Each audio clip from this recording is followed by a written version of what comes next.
السلام علیکم ورحمۃ اللہ وبرکاتہ۔ امید کرتا ہوں کہ تمام ناظرین بخیر و عافیت ہوں گے۔ اللہ تعالیٰ نے مسلمانوں کو اسلام کی حفاظت کے لیے طاقت بھر کوشش اور تیاری کا حکم دیا ہے۔ وَأَعِدُّوا لَهُم مَّا اسْتَطَعْتُم مِّن قُوَّةٍ۔ قوت لفظ ایک جامع لفظ ہے جس میں وہ تمام طاقتیں شامل ہیں جو نتائج اور فیصلوں پر اثر انداز ہو سکے۔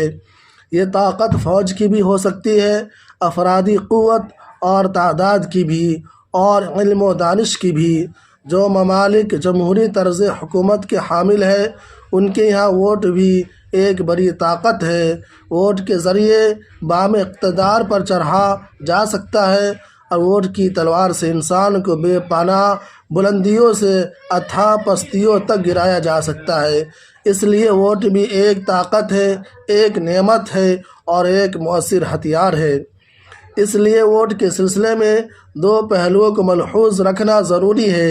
ایک یہ کہ موجودہ حالات میں بحیثیت مسلمان ہمارے لیے ووٹ دینا ایک مذہبی فریضہ کے درجہ میں ہے، اور ووٹ نہ دینا اسی درجۂ کوتاہی کا ارتکاب ہے، کیونکہ ووٹ ایک گواہی ہے، اور جب حق کو حاصل کرنے اور ظلم کو روکنے کے لیے گواہی دینی ضروری ہو جائے اس وقت ملک میں مسلمان جس صورتحال سے دوچار ہے اس سے پہلو تہی برتنا کسی طرح روا نہیں، بلکہ قرآن مجید کی زبان میں یہ کتمان شہادت گواہی کا چھپانا ہے جس سے اللہ تعالیٰ نے منع فرمایا ہے۔ جھوٹ بولنا، دھوکہ دینا اور تلبیس سے کام لینا عام حالات میں بھی گناہ ہے، لیکن گواہی میں دھوکہ دہی عام جھوٹ اور دھوکہ کے مقابلہ زیادہ بڑا گناہ ہے۔ اس کو بھی ملحوظ رکھنا چاہیے۔ دوسرے کے نام پر ووٹ دینا، مقرر ووٹ دینا صرف غیر قانونی کام ہی نہیں ہے بلکہ ایک غیر شرعی فعل بھی ہے، اور اس کے لیے بھی انسان اللہ کے نزدیک ماخوذ ہوگا۔ اس لیے کہ اسلام ہر حال میں اخلاقی اقدار کو قائم رکھنے کی تعلیم دیتا ہے، خواہ لوگوں کے ساتھ معاملات ہو، سماجی زندگی ہو یا سیاست کا میدان، یہاں تک کہ معرکہ جنگ۔ جمہوریت میں جہاں بہت ساری خوبیاں ہیں وہیں بعض خامیاں بھی ہیں۔ اسلام ان خامیوں کی اصلاح کے ساتھ اس کو قبول کرتا ہے۔ سب سے بڑی خامی یہ ہے کہ ہمارے ملک میں انتخاب میں حصہ لینے اور عوامی نمائندہ منتخب ہونے کے لیے نہ علم و دانش کی شرط ہے، نہ اخلاق و دیانت کی ضرورت۔ پہلے لوگ اس کا رونا روتے تھے کہ جاہل اور کم تعلیم یافتہ افراد منتخب ہو جایا کرتے ہیں، اور ملک کے حساس مسائل کا فیصلہ زیادہ تر نامناسب افراد کے حوالے ہوتا ہے۔ ہمارے ملک میں بعض ایسے ارکان مقننہ بھی تھے اور ہے جو دستخط کی صلاحیت سے بھی بے نیاز ہے اور انگوٹھے کے نشان سے کام چلاتے ہیں۔ اب بات اس سے بھی آگے جا چکی ہے اور بڑی تعداد میں ایسے عناصر مجالس قانون ساز میں پہنچ رہے ہیں جو نامزد اور نامور مجرم ہیں۔ ان پر قتل، زنا، غصب اور رہزنی کے اعلانیہ جرائم درج ہے۔ پہلے پولیس گرفتار کرنے کے لیے ان کا پیچھا کرتی تھی، اب ان کی حفاظت اور سلامتی کے لیے ان کے پیچھے پیچھے رہتی ہے۔ کرپشن اور سیاست کا اب چولی دامن کا رشتہ ہے، اور اب کسی بھی لیڈر کے بارے میں اس کام کی خبریں سن کر عام شہری کو کوئی حیرت نہیں ہوتی، کیونکہ یہ اب ایک معمول کی بات ہے۔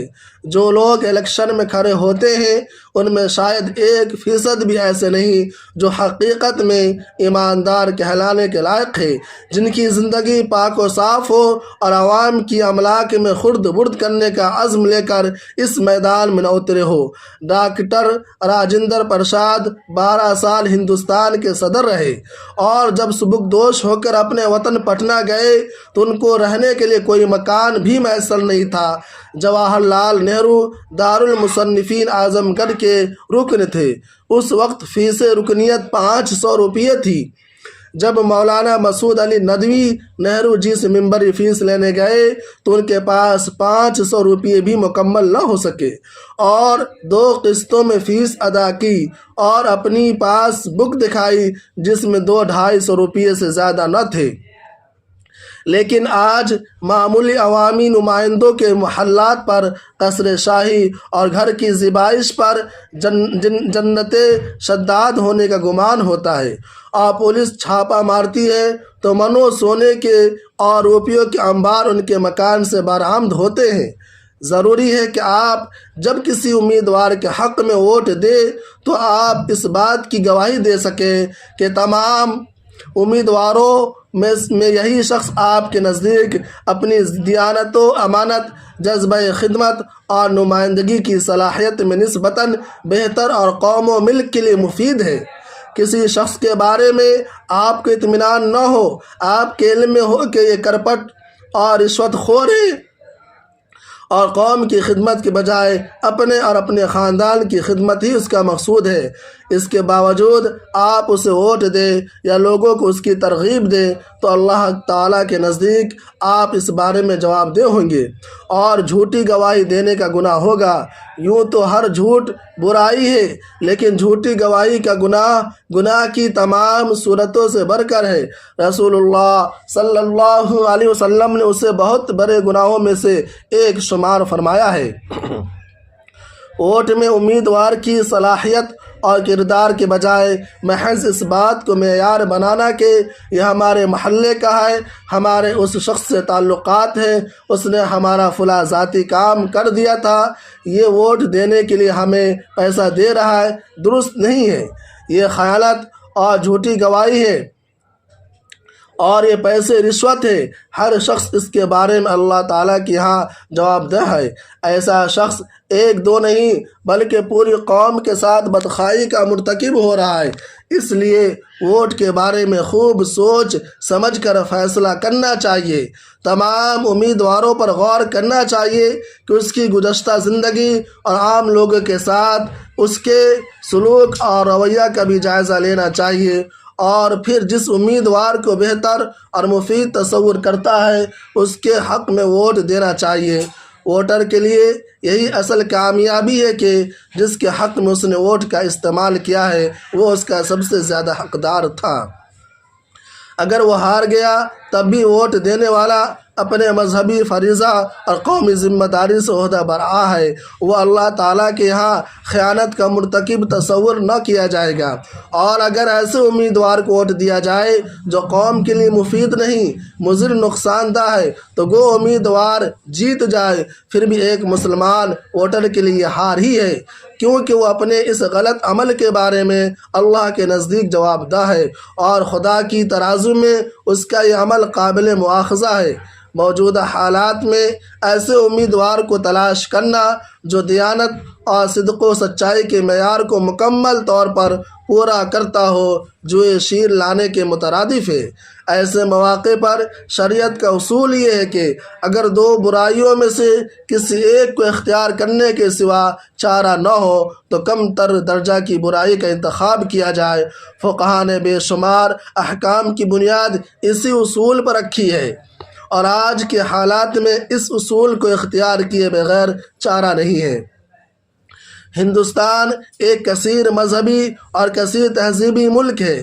اس ملک کی آزادی میں تمام طبقات کا حصہ رہا ہے۔ اس کے لیے سبوں نے قربانیاں دی ہیں اور سب کے خون جگر سے مل کر اس سرزمین نے ترقی کا سفر طے کیا ہے۔ ملک کے دستور میں بھی اس کا لحاظ رکھا گیا ہے۔ مساوات، بھائی چارہ اور تہذیبی رنگا رنگی ہمارے دستور کی روح ہے۔ ایک مذہب یا ایک تہذیب کی بالادستی دستور کی روح اور اس ملک کے معماروں کے خواب کے برعکس ہے، مگر افسوس کہ اس وقت بعض قوتیں دستور کی روح کے خلاف کام کر رہی ہے اور انہوں نے نفرت کو اپنا ایجنڈا بنا لیا ہے۔ اکثریت، اقلیت، ہندو مسلمان، ہندو سکھ، ہندو کرسچن، مسجد مندر اور مندر چرچ وغیرہ کے نام سے وہ الیکشن کے میدان میں اترتے ہیں اور اپنی نااہلی کو چھپانے کے لیے فرقہ وارانہ جذبات کو ابھار کر اقتدار تک پہنچنے کی کوشش کرتے ہیں۔ ایسے عناصر سے بچنے کی ضرورت ہے، اس لیے ہمیں کم تر برائی کو اختیار کرنا چاہیے۔ اگر ایک امیدوار نے اپنا فرقہ پرستانہ نقطہ نظر واضح کر رکھا ہے اور اسی کی بنیاد پر لوگوں سے ووٹ مانگ رہا ہے، خواہ یہ خود اس کی رائے ہو یا جس پارٹی نے اس کو امیدوار بنایا ہے اس کا منشور ہو، تو ایسے امیدوار کو ہرگز ووٹ نہیں دینا چاہیے۔ یہ ملک اور قوم کے ساتھ بے وفائی ہے۔ اس کے مقابلہ ایسے امیدوار کو ووٹ دیا جانا چاہیے جو کم سے کم اپنے منشور کے اعتبار سے ملک کے دستور سے وفاداری کا اظہار کرتا ہو اور ملک کے تمام شہریوں کے ساتھ برابری اور انصاف کی بات کہتا ہو۔ موجودہ حالات میں اس کا لحاظ رکھنا بے حد ضروری ہے۔ انہی باتوں پر میں آپ سے رخصت ہوتا ہوں۔ السلام علیکم ورحمۃ اللہ وبرکاتہ۔